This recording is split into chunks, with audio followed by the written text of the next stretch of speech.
Olá, meu nome é Luiz Felipe e mais uma vez eu gostaria de compartilhar a palavra de Deus com você.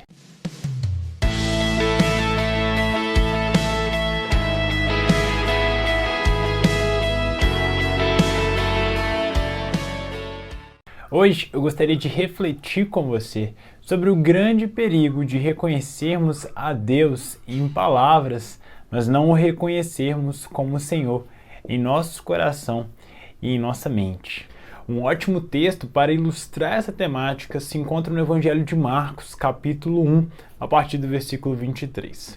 Lá nos deparamos com Jesus entrando em uma sinagoga. Sinagoga essa que tinha um homem que estava com um espírito imundo dentro de si. O texto nos mostra, a partir do versículo 24, que esse espírito imundo começou a gritar com Jesus, dizendo: "O que temos nós contigo, Jesus de Nazaré? Vieste nos destruir? Eu sei quem tu és, o Santo de Deus." O que é interessante nesse texto é que mesmo antes de Jesus se apresentar para esse homem que tinha um espírito imundo, esse espírito imundo já reconhece quem é Jesus.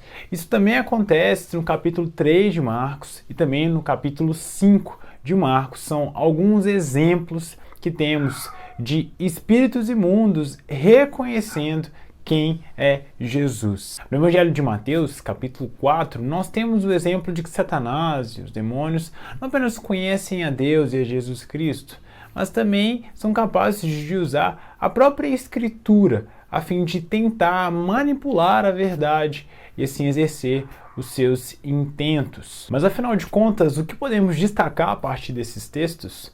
Bom, o destaque a ser feito, na verdade, é uma pergunta que precisamos nos fazer.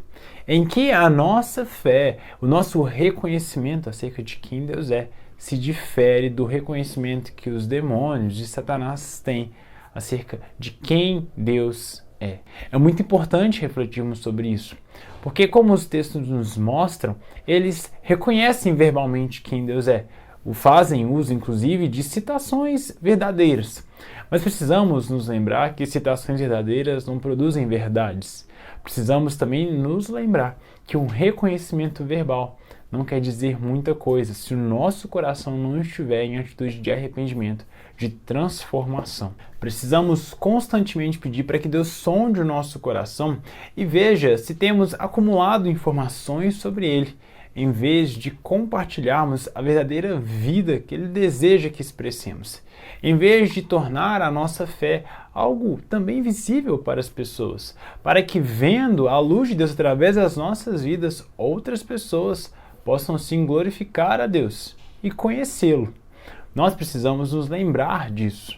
Em Tiago capítulo 2, vemos a importância de se viver uma fé que também seja evidenciada a partir das obras, pois como o próprio Tiago diz, uma fé sem obras é morta.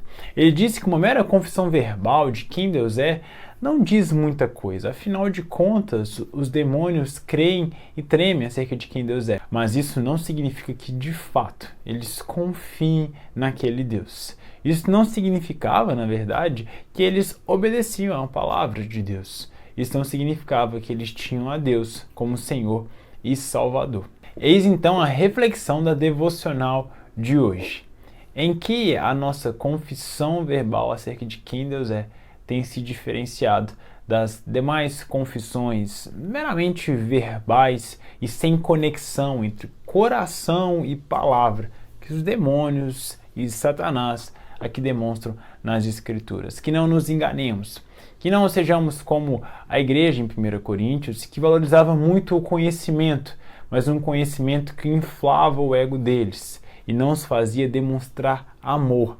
O amor que edifica, o amor que une, o amor que gera obediência. Obediência, inclusive, aos mandamentos de Deus. Que pela graça de Deus exerçamos uma fé viva, uma fé que transforme realidades, uma fé que realmente glorifique a Deus e nos faça sermos seus filhos, filhos amados, filhos herdeiros que hão de viver eternamente ao lado dele.